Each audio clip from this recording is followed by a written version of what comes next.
Bismillahirrahmanirrahim. Assalamualaikum warahmatullahi wabarakatuh. Spirit of Ramadan. Alhamdulillah, hari ini kita ketemu lagi di Spirit of Ramadan. Sore ini bareng Win. Oh iya, apa kabar teman-teman semua dari kelas 1 Abu Bakar sampai kelas 6 Anas bin Malik. Semoga puasanya makin lancar ya. Adik-adik yang kelas 1-2 ini sedang belajar puasa. Mungkin ada yang puasanya masih baru sampai sholat zuhur atau baru sampai asar. Kalau yang kelas 3 ke atas mestinya sudah belajar puasa full. Oke, hari ini kita akan bahas bareng tips belajar asyik di bulan Ramadan. Nah, seperti kita tahu, hampir 1 bulan ini karena ada pandemi corona COVID-19, maka belajar yang biasanya kita lakukan bersama-sama di sekolah ternyata dipindahkan ke rumah. Nah, jadi melalui pembelajaran online atau daring. Tapi insya Allah nggak mengurangi semangat teman-teman semua untuk belajar ya. Nah, apalagi kalau sekarang di bulan puasa, belajar itu istimewa banget. Jadi nggak cuma sekedar tahu sesuatu atau mungkin dikasih tugas dapat nilai, enggak. Tapi belajar itu bisa menjadi satu ibadah. Nah, belajar itu merupakan ibadah juga karena ada hadisnya, mencari ilmu itu wajib hukumnya bagi muslimin baik laki-laki maupun perempuan. Nah, itu tentang belajar. Nah, sekarang gimana ya kalau belajar di bulan Ramadan? Kan energinya terbatas tuh karena kita berpuasa dari pagi sampai menjelang maghrib. Nah, gimana caranya biar belajarnya tetap asik, tetap seru dengan keterbatasan energi yang ada? Oke, simak tipsnya ya. Tips yang pertama adalah sahur dengan makanan yang bergizi. Nah, seperti kita tahu, kalau puasa kan maemnya dipindah. Jadi puasa itu sebenarnya cuma pindah maem aja. Jadi sarapan jadi sahur, kemudian makan malam jadi berbuka. Kita hanya pindah maem aja. Kemudian biar energinya full, maka kalian harus sahur dengan makanan yang bergizi.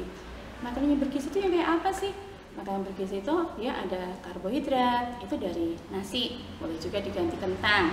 Kemudian ditambahkan dengan protein, ada bisa dari telur, ayam, daging, atau tahu tempe.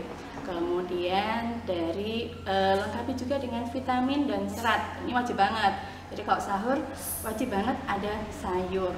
Kemudian kalau ada boleh ditambahkan dengan buah. Jangan lupa air putih agar kita nggak dehidrasi atau kekurangan cairan. Oke, tips yang pertama siap ya? Oke, sekarang tips yang kedua. Tips yang kedua adalah atur waktu belajar. Nah, karena tadi energi kita itu kan terbatas ya, jadi kita bisa atur atau geser jam belajarnya. Kalau biasanya belajarnya siang-siang, nah kita bisa atur belajarnya setelah sahur. Nah, siapa ayo yang setelah sahur balik tidur lagi? Rugi banget. Jadi selepas sahur itu lanjutkan dengan sholat subuh, kemudian bisa dengan tilawah Quran, mengulangi murojaah, lanjutkan dengan belajar. Jadi ada sebuah penelitian nih, kalau belajar di pagi hari itu otaknya jadi lebih fresh, jadi pelajarannya juga bisa masuk lebih cepat, bisa dipahami lebih cepat.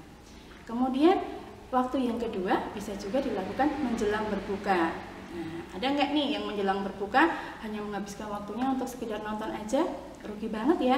Jadi menjelang berbuka itu adalah salah satu waktu yang mustajab untuk berdoa. Jadi bisa kita pakai untuk mengulang hafalan, murojaah, atau berdoa dan belajar, mungkin hanya sekedar mengulang materi aja. Itu tips yang kedua. Tips yang ketiga adalah kan sekarang belajarnya di rumah nih, jadi kalian pilih tempat belajar yang nyaman. Yang nyaman itu berarti nggak banyak gangguan, jadi belajarnya jangan di depan TV-nya nyala, nah, nanti terganggu. Jadi pilih tempat belajar yang nyaman.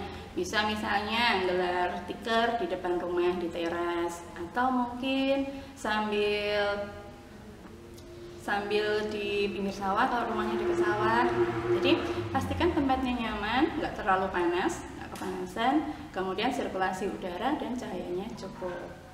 Tips yang keempat adalah sambil belajar kita bisa sambil mendengarkan musik atau juga murotal. Ada penelitian lagi nih, kalau kita belajar sambil mendengarkan musik atau murotal, maka otak-otak itu akan lebih mudah menerima. Jadi lebih mudah menerima ilmu yang akan masuk.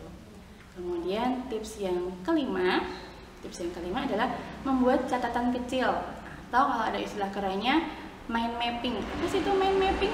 Mind mapping itu kayak peta pikiran. Jadi pertama kita bisa baca buku dulu. Jadi dari buku yang kita baca itu tandain dulu bagian mana yang penting. Bisa pakai stabilo atau spidol warna-warni. Kalau sudah, kita bikin semacam ringkasannya. Ringkasannya juga sesuai dengan kesukaan kalian. Bisa dengan mind mapping tadi. Jadi ada beberapa poin, intinya apa, kemudian bisa dicabangkan dengan turunan-turunannya atau ilmunya tadi. Nah, itu tadi 5 tips belajar di bulan Ramadan. Semoga tipsnya bermanfaat. Kemudian pandemik COVID-19 segera berlalu. Insya Allah nanti setelah Lebaran kita bertemu lagi belajar bareng di sekolah. Sekian dari Bu Win. Wassalamualaikum warahmatullahi wabarakatuh.